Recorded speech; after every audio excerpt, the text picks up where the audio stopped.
অনেক বেলা হয়েছে, তাড়াতাড়ি ফুল তুলে মা কালীকে পুজো দেই। দৃশা, কি হয়েছে মা? কোথায় যাচ্ছিস? ফুল তুলতে যাচ্ছি, মা কালীকে পুজো দিব। কি ফুল তুলবি? কলপারে অনেক এঁটো বাসন পড়ে আছে, সেগুলো আগে মেজে ফেল। আগে আমি ফুল তুলে পুজো দিব, তারপর মাজবো মা। মুখে মুখে তর্ক করছিস? পুজো দিবি? খুব ঠাকুর ভক্ত হয়েছিস। ঠাকুর তোকে কি দিয়েছে? আজকে তোকে মেরেই ফেলবো। দেখি তোর মা কালী তোকে নিয়ে বাঁচায়। কি হয়েছে মা? হে কালী মা, আমি জানি তুমি এইসব করছো। আমার মা ভুল করেছে, তুমি ক্ষমা করে দাও মাকে। মা দেখবে তুমি ঠিক হয়ে যাবে।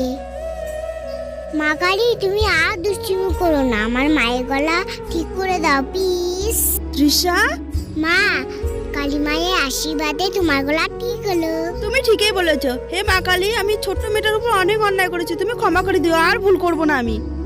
জয় মা কালী, জয় মা কালী জয়। চলো ঝুড়িটা নিয়ে আসো, আজকে তুমি আর আমি মিলে পুজো করব। আচ্ছা চলো। চলো।